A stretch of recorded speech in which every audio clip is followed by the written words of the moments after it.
شادی کے 1 سال بعد بیوی نے بتایا کہ اس کا 2 سال کا بچہ بھی ہے جسے اس نے شادی سے پہلے جنم دیا تھا۔ اس سے گناہ ہو گیا تھا، وہ چھپ چھپ کر اسے ملنے جاتی ہے۔ میں نے پسند کی شادی کی تھی اور اب بیوی نے مجھے یہ راز بتایا تھا۔ وہ چاہتی تھی کہ میں اس کی ناجائز اولاد کو اپنا نام دوں، جبکہ میں نے غصے میں اسے طلاق دینے کا ارادہ بنا لیا تھا۔ میرے ماں باپ بھی اسے بد کردار کہہ رہے تھے۔ میں بیوی کو بد کردار کہہ کر اسے طلاق دینے ہی لگا تھا کہ اچانک وہ بچہ روتا اور رینگتا ہوا میرے سامنے آ گیا۔ اسے دیکھ کر میرا تو کلیجہ پھٹ گیا، کیونکہ وہ تو میرا۔ میں اپنی ہیوی بائک کو ہوا کے گھوڑے کی طرح اڑا رہا تھا۔ میرے پیچھے بیٹھی عالیہ آتے جاتے لوگوں پر آوازیں کسنے میں مشغول تھی۔ میں اس کی شرارت پر دل کھول کر کہکے لگا رہا تھا۔ یہ بائک ابو نے مجھے پچھلے مہینے ہی دلوائی تھی۔ مجھے ہیوی بائک لینے کا بے حد شوق تھا۔ ابو نے وعدہ کر رکھا تھا کہ جیسے ہی میں میٹرک کا امتحان پاس کر کے کالج میں جاؤں گا وہ مجھے نئی بائک دلوا دیں گے۔ ابو نے اپنا وعدہ پورا کر دیا تھا۔ میں سب سے پہلے عالیہ کو اپنی بائک کی سیر کروانے کے لیے لے کر آیا تھا۔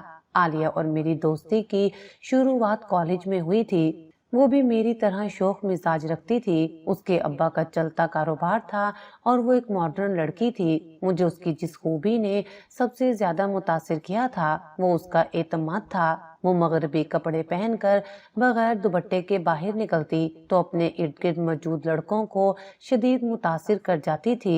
مجھے دبو قسم کی ڈرپوک اور بزدل لڑکیاں بالکل پسند نہیں تھی، جو بات بات پر موٹے موٹے آنسو بہا کر اپنے آپ کو دنیا کی سب سے مظلوم ترین لڑکیاں ثابت کرنے کو تیار رہتی ہوں۔ میرا خیال تھا کہ لڑکیوں کو اتنا پر اعتماد ہونا چاہیے کہ وہ اپنی حفاظت خود کر سکیں، اور اگر کوئی انہیں تنگ کرنے یا زور زبردستی کرنے کی کوشش کرے تو جوتے سے اس کی مرمت کرنا بھی جانتی ہوں۔ عالیہ ایسی ہی تھی۔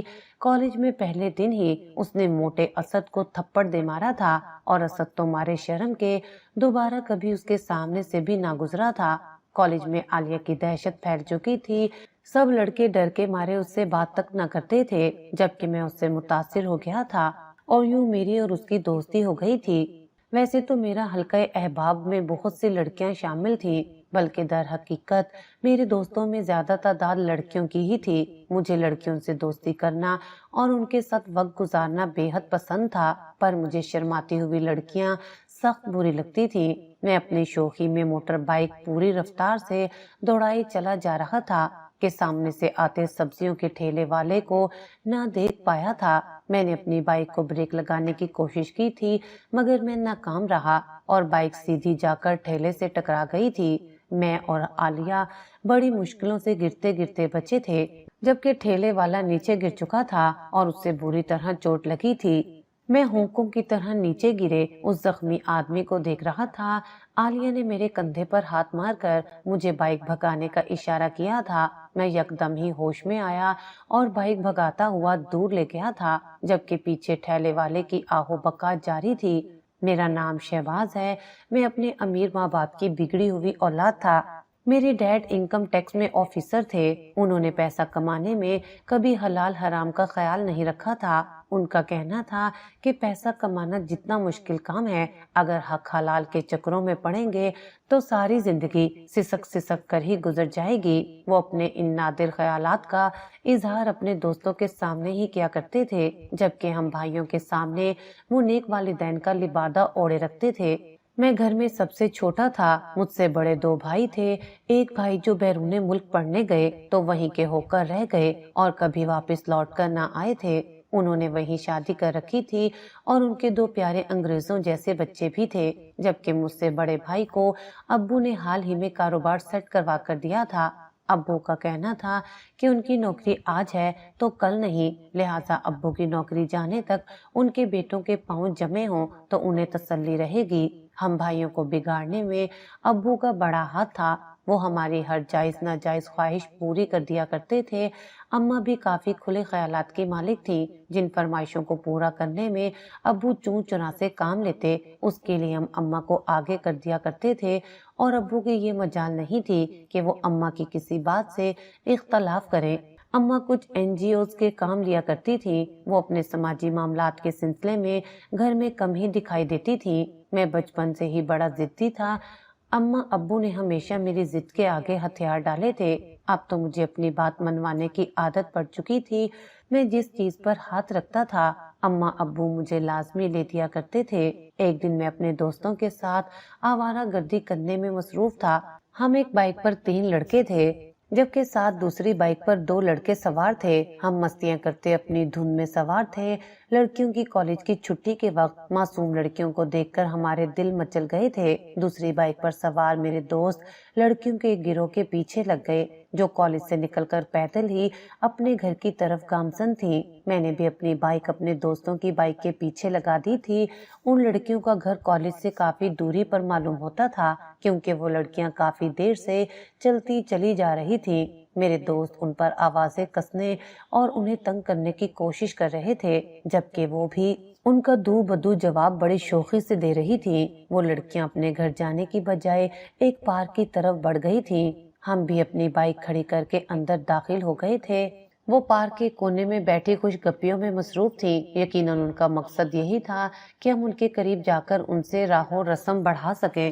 ان کی طرف سے سبز سگنل ملنے پر ہم بھی ان کے پاس جا کر بیٹھ گئے تھے۔ کچھ ہی دیر میں تعارف کا سلسلہ مکمل ہو چکا تھا۔ اب ہم میں سے ہر کوئی ایک ایک لڑکی کے ساتھ پارک کے کونوں میں درختوں کے نیچے موجود تھے۔ کچھ دیر وہاں گزارنے کے بعد ہم اپنے اپنے گھروں کو روانہ ہو چکے تھے۔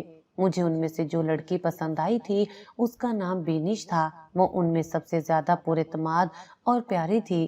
میں نے اپنے دوست سلیم سے ذکر کیا تو معلوم ہوا تھا کہ ان سب کا دل بھی بینش پر آ گیا تھا۔ پہلے تو میں سن کر جلن کا شکار ہوا تھا، پھر میں نے خود کو تسلی دی تھی بینش یقیناً ان سب میں سے مجھے ہی پسند کرے گی۔ میں سوچ کر مسکرا دیا تھا۔ اب تو اس کھیل میں زیادہ مزہ آنے والا تھا۔ میں اپنے دوستوں کے ساتھ لڑکیوں کے اسی کالج کے باہر چھٹی کے انتظار میں کھڑا تھا۔ وہ 5-6 لڑکیاں ایک ساتھ ہی آتی دکھائی دی تھیں۔ آج ان کی خاص تیاری دیکھ کر دل مزید خوش ہو گیا تھا۔ کالج کی وردی میں ملبوس وہ جتنا تیار ہو سکتی تھی اتنا تیار تھی۔ ایسا معلوم ہوتا تھا کہ انہوں نے چھٹی سے کچھ وقت پہلے ہی اپنا میک اپ تازہ کیا تھا۔ آج ہم سب اپنی اپنی بائک پر موجود تھے۔ ہم نے انہیں اپنے ساتھ بیٹھنے کا اشارہ کیا تھا۔ میری نظر بینش پر ٹکی ہوئی تھی، جبکہ میرے پیچھے لبنہ آ بیٹھی تھی اور بینش سلیم کی بائک پر بیٹھ گئی تھی۔ میں اس سے لیے ایک ہوٹل میں چلایا تھا۔ میں نے لبنہ سے کہا تھا کہ اگر وہ میری دوستی بینش سے کروا دے گی تو میں اسے ایک اچھا موبائل فون تحفے میں دوں گا۔ میری پیشکش سن کر اس کی باچھیں کھل گئی تھی۔ اس نے بینش سے بات کرنے کا وعدہ کر لیا تھا۔ میری بینش کے ساتھ دوستی کو 2 سال کا عرصہ گزر چکا تھا۔ میں نے بہت جتن کے ساتھ اس سے دوستی کی تھی۔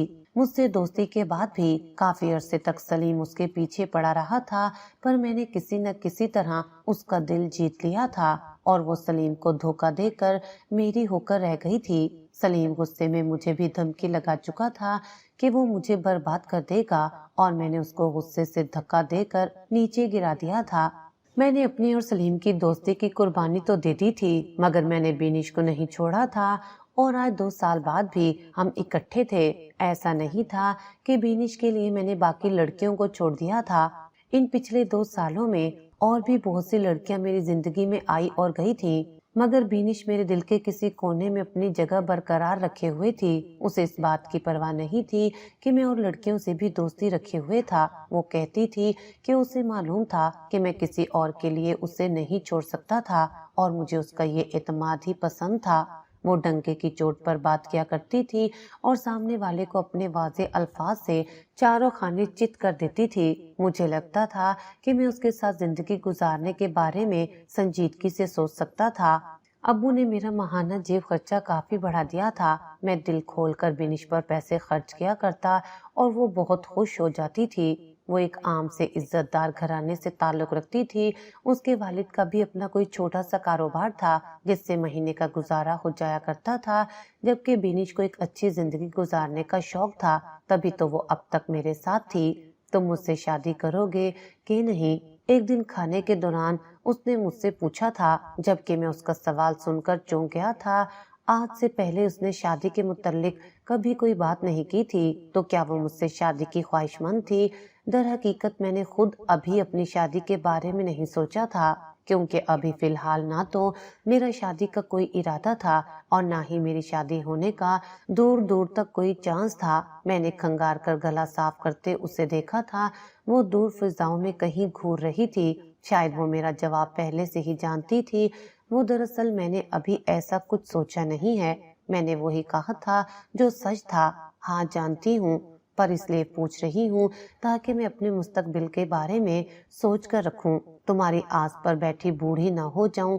اس کے لہجے میں بشاشت لوٹ آئی تھی، مگر اس کی آنکھیں وہ ابھی تک سوگوار تھیں۔ تمہارا کوئی رشتہ آیا ہے کیا؟ میں نے ناسمجھی کے عالم میں پوچھا تھا۔ ہاں ہیں کچھ رشتے اور کچھ راستے بھی آگے بڑھنے کے۔ وہ اپنا پرس اٹھا کر باہر نکل گئی تھی، جبکہ میں بل کے پیسے میز پر رکھ کر اس کے پیچھے بھاگا تھا۔ مجھے اتنا تو اندازہ ہو چکا تھا کہ بینش مجھ سے محبت کرنے لگی تھی، مگر وہ کیا چاہتی تھی یہ میں ابھی تک نہیں سمجھا تھا۔ اس نے مجھ سے بڑے ہلکے انداز میں شادی کی بات کی تھی، نہ تو اس نے مجھ پر شادی کے لیے زور ڈالا تھا اور نہ کوئی بے چینی یا پریشانی ظاہر کی تھی، اور یہی بات مجھے بے چین کر رہی تھی۔ میں چاہتا تھا کہ وہ مجھ سے محبت کا اظہار کرے اور مجھے پانے کے لیے بے چین ہو۔ شاید اس کے سکون نے میری مردانہ انا کو ٹھیس پہنچائی تھی۔ میں اس کے ساتھ مزید وقت گزارنے لگا تھا تاکہ اس کے دل کی بات کو اس کے لبوں تک لا سکوں۔ میں بینش کا ہاتھ پکڑے ساحل سمندر پر سیر کر رہا تھا۔